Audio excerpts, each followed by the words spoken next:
Hello, everyone, and welcome. In this recording, I would like to speak about this upcoming full moon that we have in the sign of Leo on the 25th of January, 2024. Now, this is a rather intense and special full moon for a number of different reasons. One of them is, of course, that it is the first full moon of 2024, which in a way means that it takes an energy that was started last year, and this is where it we will see a finality, a completion, or a really intense light being projected on something. So it has a very strong revelatory quality to it, and one of its major aspects is that it holds a T-square, so any full moon is an opposition of the sun and the moon, and both the sun and the moon hold a square with Jupiter, so it's gonna be magnified, amplified, expanded. We are going to be feeling this very, very strongly, uh, especially collectively speaking. Why do I say that? Because this full moon, is illuminated by an Aquarian sun, the collective, you know what I mean? And also an Aquarian sun, which is still conjunct Pluto. As you know, around the 20th, 21st of January, the Pluto and the Sun move together into the sign of Aquarius, and that is very relevant. That is very, very symbolic. Just that I would not like to speak about that in this recording. If you'd like to know more about that, just check out the weekly horoscope, because I mentioned that in greater detail. But what is important that this sun bears the light of Pluto as well. So Pluto brings on the intensity in a very, very different way than Jupiter, but still the expansive energy is there. Now, on the other hand, there are so many underlayers of this full moon in the sign of Leo that are definitely going to color the astrological picture. And when I say underlayers, some of these energies have actually closely related, as in they do speak with astrologically in with this moon or full moon phenomenon, while others don't converse with the full moon, yet they are very, very relevant celestial conversations being present at the time of the full moon, all of which are definitely going to contribute to its effects. Now, before we start this analysis, uh, the first thing that I would like to speak about is the sign of Leo, because it rules the heart space, creativity, children, youth, usually the VIPs, world leaders, big people, relevant people, those who shine a very powerful, symbolically to be understood, of course, light upon all of us. But at the same time, this energy of Leo also affects our collective feeling, especially with the full moon phenomenon in it, because the moon definitely represents the collective emotion, the charge, the emotional charge of the soul, and being illuminated by a Plutonian sun. This is going to be very, very, very powerful, and it will affect, as I said, the heart slash our leaders or very, very relevant people on the world stage. And there might be some news that is probably going to shock us or activate our hearts one way or another, because either something is revealed or someone speaks about something or debates something, shares certain kind of information. Pluto Sun shares the result of an investigation or a research or analysis that is ultimately shocking.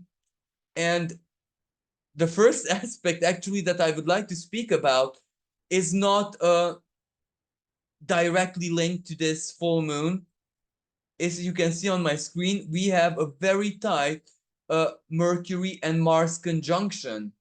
So again, news. What are we going to do with the power of communication, social media, the intellect, and communication between governments and authorities and leaders? Now, this may not necessarily has to do with the collective situation, you know, the wars that are ongoing. This can also play out basically locally in our government, where of course it's something about conflict or something that needs to be taken care of, addressed. For example, all over Europe there are like farmers and workers protests and strike and disruption in transport, disruption in certain services. That's very much Capricorn, and this needs a solution, this needs a resolution, you know, in that sense. And Mars and Mercury, both of them, especially Mars, you know, 15 degrees of Capricorn, squares with precision, very a strong precision, Chiron, in Mars's home sign of Aries, wounding. So, you know, whatever is being Mercury communicated, because whenever Mars conjuncts another planet or point or whatever in the sky, it combusts it, it activates it, it makes that planet be on fire and express a much more intense symbolism than usually. So you can imagine Mercury, verbal or informational or communication battles, debates, etc., etc. And Mars in the sign of Capricorn is very powerful. It is exalted.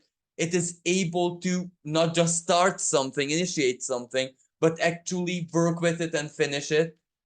So you can imagine that whatever is being started needs a resolution. So let's put it in the context of like the strikes and the workers' rebellion.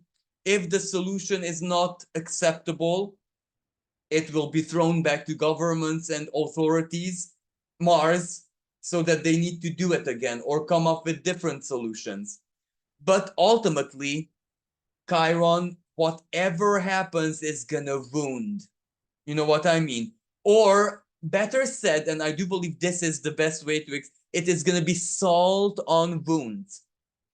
Let me give you a very concrete example. In the example that I used earlier with the strikes and protests, well, there comes a solution, but that has a very powerful backlash to it. So of course it's gonna put salt on wound and make the protest not die down and not be more peaceful, but even more angry. But of course, we must also include the North Node, or basically the nodal axis, Mars T squares, Mars and both Mars and Mercury. But this T square with the nodes is not very powerful yet, but it is growing, becoming exact. So a few days after the full moon, it's going to become exact. And that's also very disruptive energy, so to speak. It is very, very, very challenging. But fortunate, especially individually speaking, it has a very strong positive side because it is the determination, it is the ambition, it is the clarity, Mercury. It is basically our profound understanding that we need to pull through this, whatever this is, a crisis, a personal situation, or something that you're building, something that you're doing, advancing on your career, a project, an alliance, an association, lucratively speaking. Mercury usually creates alliances and communication, and you might find that that is hard, or that takes more time and energy than you thought, or somehow it gets a bit complicated, yet exactly that frustration and stress turns into even greater determination and not the opposite. So individually speaking, it's quite empowering, even if it's uncomfortable.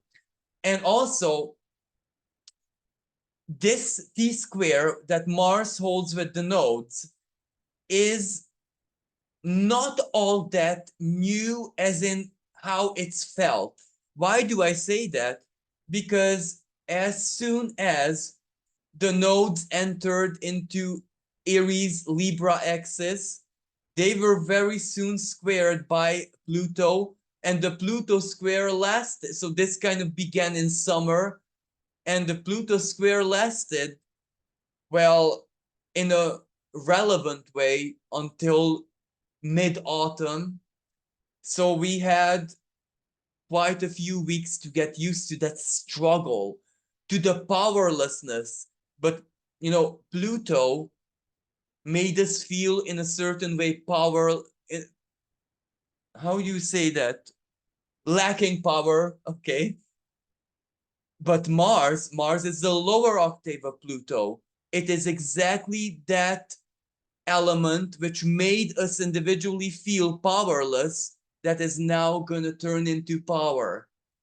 But with Mars, the danger is not to overdo it. You know what I mean? So individually speaking, this is not a bad energy, even if it's a square. Collectively, however, we may feel it intensely because this is, I don't want to lie in that sense, because this is war energy. This is assertive energy. This is extreme rebellious energy. And this is where the other particularity of this full moon, not just that it's the first full moon of 2024, but it takes place at the same time when Uranus, if you look at my screen, you see this little RS. That means that it's still retrograde, but it's standing still in the sky, becoming stationary, preparing to go direct. So Uranus at this moment is no longer really moving. It is just hanging out at that 19 degrees. So its symbolism is greatly amplified. And Uranus is also at a rather delicate degree, or better said, going to a delicate degree of the sign of Taurus, 21 degree. It's not there yet, but we already know where it's heading towards. So with Uranus plus a full moon, the moon physically pulls on the tectonic plates of the earth, earthquake, volcano danger, maximum really. And we could see this play out in Iceland and, for example, Japan and various, even in my country, but in my country, there were micro earthquakes which don't have any damage to them, but they were very, very active.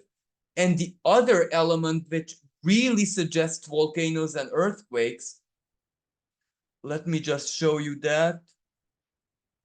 Now, some astrologers might laugh at me, but this is a fictional planet. It's not real. It is just a hypothetical planet.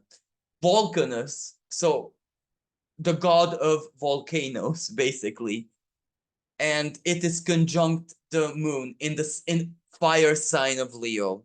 So something is gonna definitely erupt physically, but if we just look Leo, the heart and the heart space, this means anger. This means boom. This means an explosion of emotion. But let us go back to just the full moon, because there is so much happening in the sky, not just this Mercury conjunct Mars and the squares. For example, Venus is by now in the sign of Capricorn. And that is very relevant because Venus may not bring out her very highest qualities, but she is her most serious self. In the sign of Capricorn, this is where Venus wants practical solutions.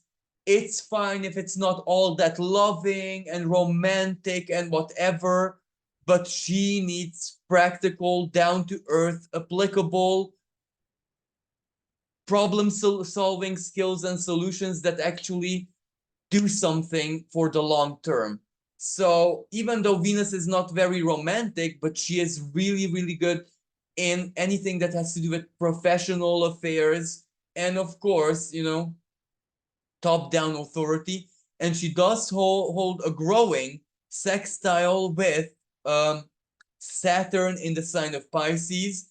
So this is an energy, again, which is heavily solution oriented in any way, shape, and form. And that is a very wonderful news, I would say. So here we have Venus, and here we have Saturn. So their sextile is starting to come online. And that is really, really, really good. Because whatever anger is here or whatever erupts with the volcanic full moon, at least there is some element which can provide peace and calm and patience. Because Venus sextiling Saturn, especially this Capricorn Venus, that can mean patience and deeper understanding. Saturn in the sign of Pisces. Empathy, but in a very down-to-earth way, where we use the empathy to understand the situation, even of our enemies. So, Mars squaring Chiron, that, and Jupiter, of course, is T-squaring the sun and the moon. Jupiter at 6 degrees, moon and the sun at 5 degrees of their respective signs. So this Jupiter is definitely going to expand this energy. But besides the expansion, while Jupiter is the planet of law, it is the planet of highest philosophy, it is the planet of higher knowledge, and of course, good fortune and all, the great benefics, so to speak.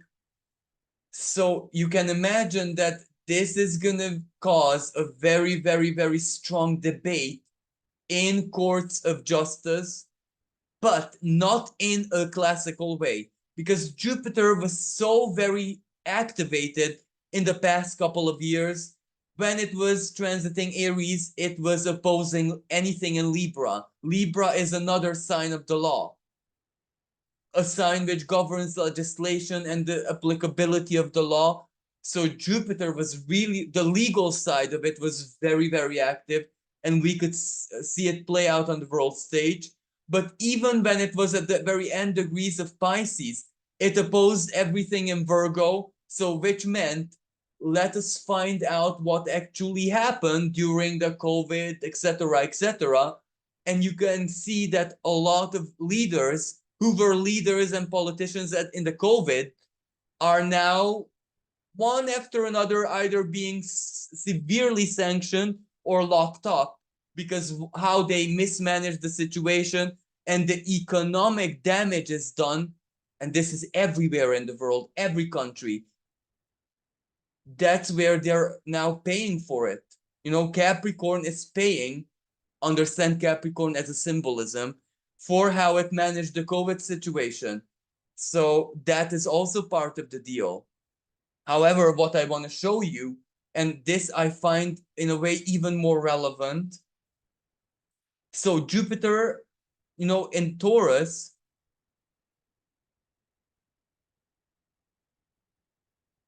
let me just fix my pointer here. So Jupiter in Taurus is trining this dwarf planet called Ixion. Now, Ixion symbolism has a lot to do with the opposite of the law, lawlessness. This is where the rebel, and not the justified rebel, but just the terriblest rebel, who just breaks the rule for the sake of it. However, this is a trine. So that means that those laws, legislation, lawmakers, even courts of justice, even organizations that have to do with lawmaking, internationally speaking as well, who are promoting immoral laws, are going to be heavily contested. So this is where a lot of people, or put it in context, are going to say, I will not respect your law because it's ridiculous to me. But Jupiter, the ruler of Sagittarius, has a lot to do with religion as well. So this is where I will not comment further. You kind of know what I said here. So yes, but Ixion is gonna really trigger that Jupiter and gonna cause a legal rebellion. This is where they won't contest the law. They will contest everything that has something to do with it. So this is one side of the energy. Now the other side is that this moon, just a second, let me just put the screen back just to the planets. So the moon here holds a very precise quincunx. So again, a celestial conversation which links together two areas of the sky which apparently have nothing to do with each other. So disruption with Saturn in the sign of Pisces. This kind of enforces in a totally different way what I said about Ixion. What can we respect and what is totally ridiculous? Because Pisces is the spirit. Pisces is, how should I say, the human communion. Everyone under a same flag as a species. And Saturn comes with the restriction. What is ridiculous? Where can we not be united? And this energy ultimately also causes a certain kind of rebellion because Saturn may come with restrictions that will not really go well, are not going to be well received, so to speak, especially restrictions of the heart, because Moon and Leo, maybe the situation will call for us to be blind to compassion.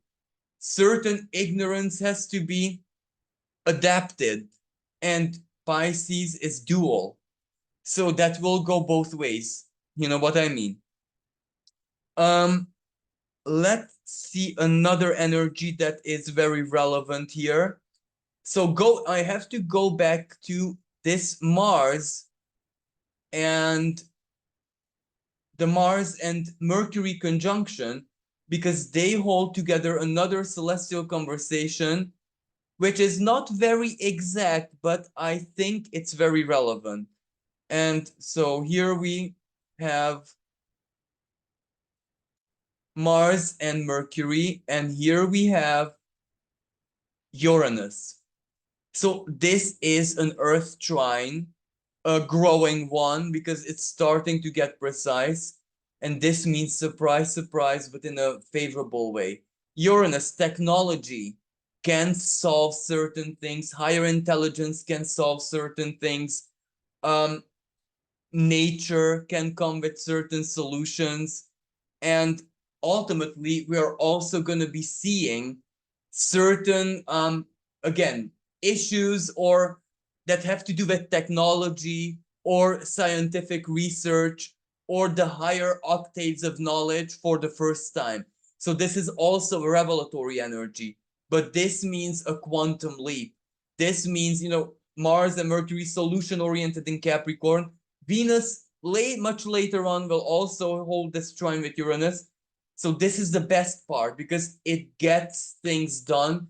And whatever disruption Uranus may come with, well, that disruption causes a deep awareness, which on the other hand, the awareness causes us to research certain themes and to think in areas which we might have eluded in the past, and that brings forth solutions. And what I said now, it is the same individually and collectively alike. Individually, this aspect is so very good for sudden recognition, for really, really good business speculations, alliances, negotiations, brainstorming, projects, to dish out your authenticity, to communicate, to include, for example, people, professional areas,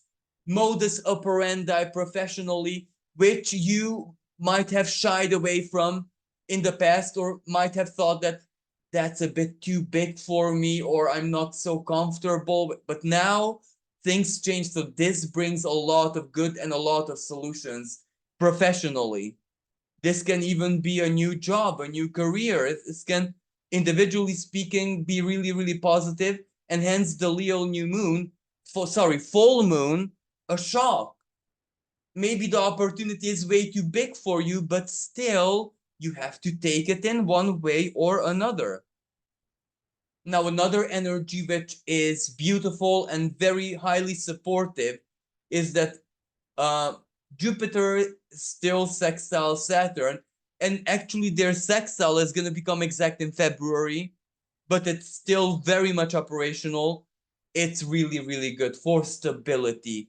Your faith, your sense of justice, your higher knowledge, your specialization, your experience, your wisdom, your spirituality, even your magic, your manifestation powers get you there. And this even applies collectively speaking, because nothing can happen in reality which basically is not one way or another triggered by the projection of our perceptions. There is like a law in quantum physics that something that is perceived is going to be altered 1,000,000%. Only that which is never ever perceived can remain unaltered. That which is subject to perception will definitely be altered. And there is no other way around it, if you know what I mean. So this is quite relevant. I spoke about Vulcanus, and now another energy which I find very, very interesting here is that at the time of this full moon, and I have to show you the asteroids, we have Ceres, and I do believe that by now everyone knows, for either from my work or any other astrologer's work, what Ceres is. She is the planetoid which governs grain, nutrition, harvest. She's Demetra. And the Ceres, on one hand, at 25 degrees of Sagittarius, so just this means that she's very, very close to the galactic center, which means that food. But in the sign of Sagittarius, it doesn't mean like just individually in your personal life. It can play out as trying some kind of very exotic food. International Sagittarius, square Neptune, not sure if you like it or not. But collectively speaking, this is where everyone has the right to nurture, to food, to anything positive that has to do with the symbolism of Ceres. So sustenance, nourishment, square Neptune, this is where there might be some kind of hunger crisis, or Neptune in the sign of Pisces represents toxicity, so a massive food poisoning, but on a collective level. And in some parts of the world where there is war and destruction, you can imagine that will start taking tolls. Now, another expression of this energy is where, like ships, cargo ships, the sign of Pisces, which transport grain or any other type of food or whatever, might sink, and there might be a food loss. So yes, this sadly is part of the deal, but this series also trines planetoid Aries in the sign of Aries, and this trine is still pretty powerful. So it means, okay, this might happen, but people are not gonna take it. So there will be a massive demand to solve the food crisis in whatever way, shape, and form it arises. And you can imagine that this also includes food prices, because just a few days ago, before this full moon, Venus was here. Venus. And Venus square Neptune also said, actually, Venus square Neptune is when I'm recording this. also says that this is unacceptable in the modern age. You cannot have famine, you cannot have like plagues due to lack of hygienic conditions, etc., etc., destroying food. So, absolutely. And another element that I would like to mention is that at the moment of this full moon, the sun actually illuminates the moon. So you can, again, I'll get back to this. The sun illuminating.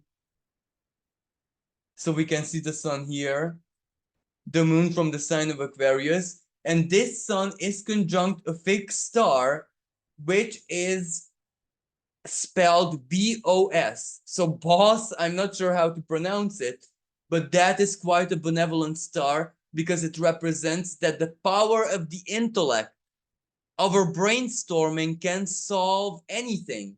There is no situation which cannot be solved with intellect. And when that intellect is aligned with benevolence, the heart, you know what I mean, then this energy is quite good. So whatever happens during this full moon is actually quite positive, even if it may come through as a shock, as a disaster, etc., etc. Now, on the other hand, the moon also uh, conjuncts and this I can show you. And I'm adding these perhaps for other astrologers insignificant details because I just very recently realized that a lot of people who listen to my work listen because they want to learn astrology. So if we want to learn, let's learn. The moon is conjunct dwarf planet Varuna. Now, Varuna in itself, it is like the creational deity. It is like in the myth. This is a Hindu or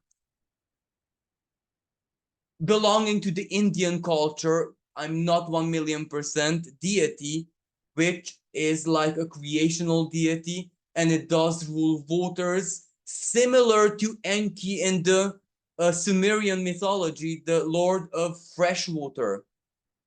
Now, that is absolutely wonderful. And also, this Varuna uh, represents divine justice, divine law, and its equilibrium. So it's not just Jupiter, Ceres and Sagittarius, basically every other planet speaks about this law. What is law? And how do we eliminate those laws from our lives which do not reflect our truth and morality and our connection to the divine? Varuna is very, very, very much about that. Now, if the moon, trines Ixion, then so does Varuna. So you know what I mean? Which laws are truly not worth for to being followed? But it's not just Varuna, because Varuna himself activates two very powerful fixed stars. Now, the first decan of Leo contains the group of stars or the cluster, which is called a Sally or the donkeys. Now, in the real sky, that belongs to the constellation of Cancer. But in Western tropical astrology, it is part of the first decan of Leo. One of these fixed stars, I can't pronounce its name. It is so infinitely complicated, but I can just show you its effect. It is a malevolent star which causes disasters and explosions and death by fire. We can see that play out on the world stage tumultuously. But remember Varuna, justice for cry for justice, exactly for that. Now, the other fixed star, which is conjunct, and that second fixed star is also part of the Aceli. That is actually North Acellus, I can pronounce that, and that is a benevolent star, because among so very many things, it rules heroic leaders who can turn an impossible situation around. Leo is implicitly the sign of big leaders.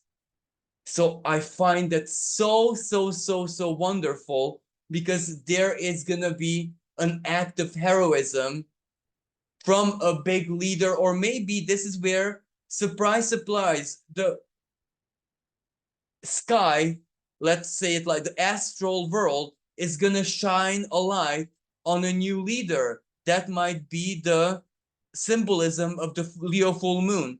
It dawns on us that we do have a certain kind of leader who is fighting for something very noble, and naturally they will ask support. And last but not least, I would also like to speak about the symbolism, the Sabian symbol that is associated with this Leo full moon. And that speaks about an old-fashioned lady meeting a hippie girl. So a girl who is very up-to-date fashion-wise. And I find this so very important, because it means two generations. The old-fashioned lady ultimately represents one generation with a certain set of values, with a certain set of morality, with a certain sensibility of fashion style, and them meeting the newer generation whose sense of style, but of course morality, spirituality, and basically their life philosophy and worldview is radically different. So we will see this huge difference play out on one way or another in our lives individually, where we might meet either a younger person or an older person who kind of reveals to us or has a very powerful impact to us of how a certain situation is perceived morally or whatever by them, and they are representatives of an entire generation and wisdom that holds a lot of wisdom. But at the same time, if we meet a younger person, someone from a very young generation, we can see and feel the massive difference between our old worldview, our own worldview, based on everything that we lived in our era, how it confronts with the new worldview. And if we do not like what we see, you can imagine then the only, or here, the only way we can harmonize this, if the two generations exchange peacefully. If not, well, this goes, exactly as the Sabian symbols back to the hippie era, where when hippies were young individuals, you can imagine that their parents or their grandparents really went against, or whatever the hippies did was ultimately shocking to the past generation. So under the light of this Leo full moon, we are going to be shocked. The youth is going to be shocked about our worldview, and we are going to be shocked about the youth's worldview. But this, because it's a culmination, this is where the two somehow have to get along, because that's the age of Aquarius, and Pluto into Aquarius, the sun into Aquarius, that we have to coexist. We have to work together. We have to find solutions together, regardless of our worldview and our value systems, etc., etc. Venus squaring. Sorry, no. Venus sextiling. That's what I wanted to say. This Saturn, it's exactly that, because Saturn in the sign of Pisces, it's almost like timeless energy. It gives us the medium where different timelines, but in this way, understand it in an ideological way. The future generation and the present generation and the past generation can actually shape their Venus values in an active way, Mercury conjunct Mars, so that they can handshake, they can be good bedfellows, that they can work together. And this is where we see Neptune's effect, the morality of it all. It needs to be moral, and that morality has to work for everyone, regardless of race, religion, and all of that. And of course, with the recent events going on in the world, with this Aquarian sun, we might also see further developments of cosmological big themes, and maybe that we're not all that much alone in the cosmos, but I'm not gonna detail this part. So I'm gonna leave this horoscope like this. Thank you so very much for listening, and I'm wishing everyone a really, really blessed Leo full moon. But remember, please, that tensions are gonna run very, very high, and this is a very powerful, explosive energy, even psychologically, temper wise, anger wise. But fortunately, Mars in the sign of Capricorn is susceptible to self discipline. Well, it can mean Mars conjunct Mercury, angry words, but this is where the anger can be tempered. So we need to make sure that we do that, because otherwise, the risk of wounding, us causing a wound, and usually the wounding is reciprocal, is very, very high, because Mars squares Chiron in its home ruling sign, and also the North Node is closing up on Chiron. So we must be careful, no matter how run emotions and tensions run, not to cause wounding and not to, make a situation of a person even worse. And this can also be the quincunx between Neptune, not Neptune. The quincunx between Saturn and the moon, that we want to do good. Saturn, solve a problem, come with help, be a Saturnian spirit and lend a helping hand. But our gesture actually gets to wound rather than to do some good, expanded by Jupiter. So we must be careful to keep our tempers at bay, especially around this 25th of January. And keep in mind that Uranus is standing still in the sky, preparing to go direct on the 27th. So Uranus is the planet of sudden eruption, of rebellion. So, anything that has to do with rebellion, protesting, social justice, etc., fight for freedom, sovereignty, individuality is going to be part of the theme. So thank you, everyone. Wishing you a blessed full moon. And until next time, bye for now. And I would like to thank absolutely everyone who supported me and who sent donations. Thank you so, so, so much.